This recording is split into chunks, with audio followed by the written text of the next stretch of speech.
Hey there, welcome to the channel. I'm Cindy Daychuck with Queen Bee Creations, and we are going to do kind of like a thrift flip from the standpoint that I thrifted this picture frame. And often people don't pick things up like this unless they have a specific need, meaning, oh, I have family pictures to go in. But I'm actually going to put in cool circus postcards that I found. And because they're pretty funky, right? Like pretty old school kind of looking, bright, colorful, funky. We can't just put them in here. We have to funk this up a little bit. I was trying to think of a different word, but we just need to make the holder, the frame, match the postcards a little bit more.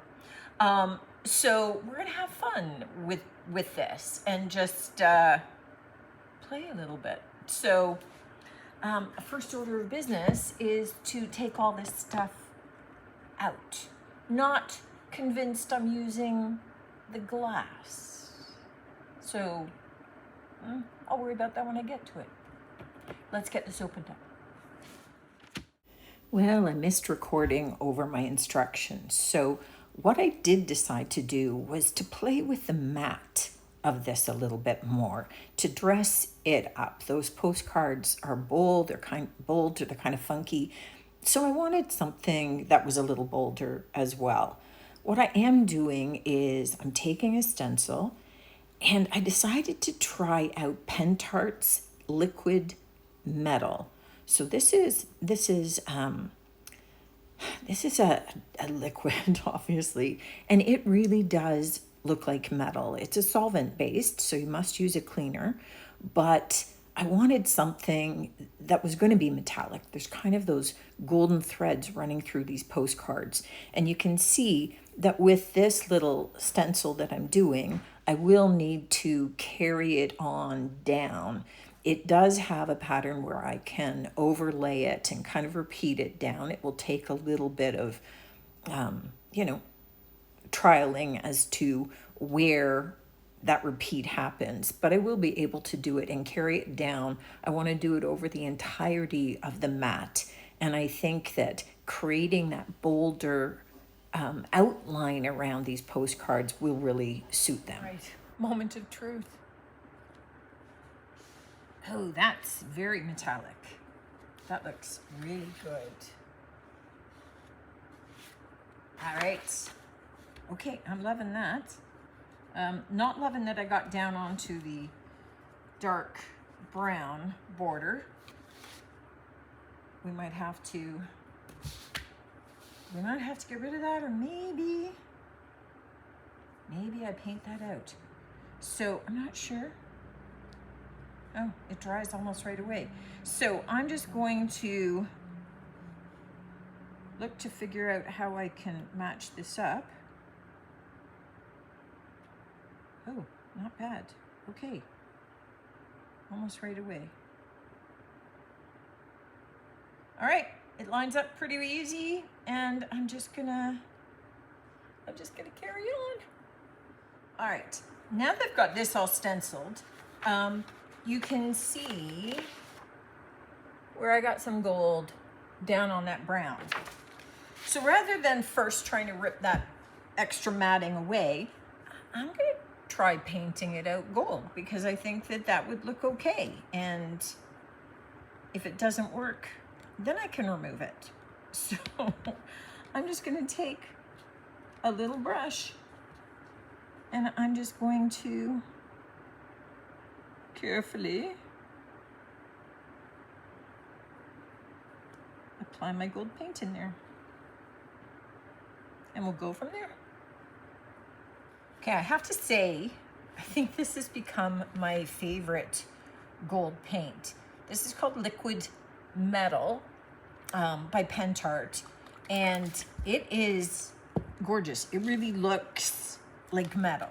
So in terms of its finish, it's awesome. Now, what I thought that I'd do, because this is already taking a bit of a turn from where I thought that I'd be going, is I'm going to get these mounted into this frame and just kind of roughly pop it into the bigger frame and just kind of see where I'm at. Because what I had been planning, and I'm going to do this so that this blue one and the two orange ones are different spots. But I'm going to take a look at what it looks like and then make some decisions, because it might be overkill, what I was thinking. So let's get these mounted and we'll go from there. All right. I wanted to see it in the frame because originally, and let me share with you some of my thinking. Originally what I was thinking is, because this has got kind of a beaded trim along the frame, originally I had thought that I would take this beaded trim and I would actually put a frame around each of these pictures. So there was like pictures within pictures. That was my original thought. That's why I was doing this project. I wanted to do frames in frames. But then when we ended up painting out that dark brown in the gold, I'm kind of liking it. And then I thought, okay, then I will do the gold around that beaded trim and maybe around the outside edge. But I think I like the boldness here and the dark brown wood here. Sometimes you have to take a look at these. So you get what I was saying about this, right? Creating frames. And that's where I didn't know if I was going to do it, not use the glass and do it right on the matting, glue it to the mat, in which case this frame, the glass would have been too much and I would have just left it off. Or whether I wanted to actually mount it onto the glass and have it kind of floating above here. But now I'm thinking, I don't even want the beaded trim. I think I want to leave it like this. I'm going to go hang it up and take a look at it from a distance and see what I'm still feeling. Because sometimes you just have to trial some things, and what you start with, the original idea, morphs.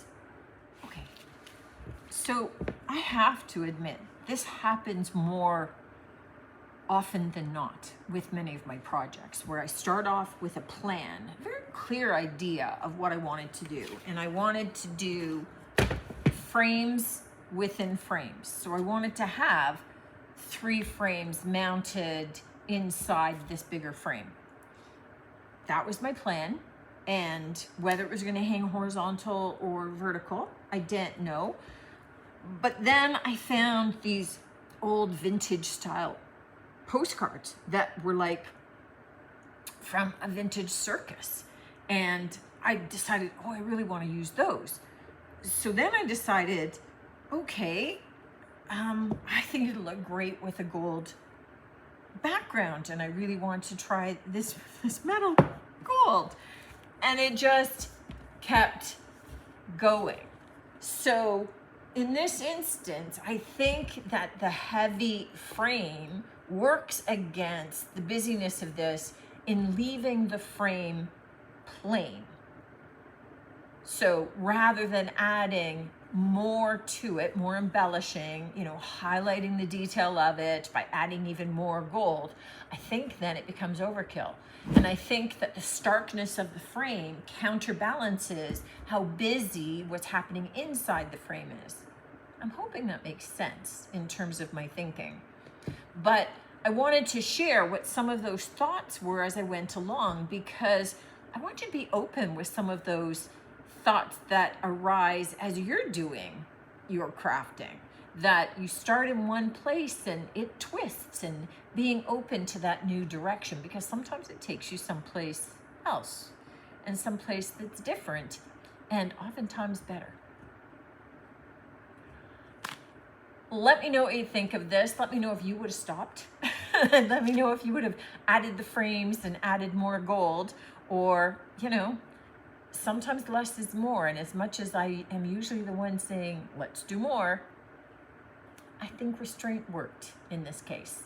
You tell me what your thoughts are. Looking forward to seeing you on the next one, as always. And until then, take care.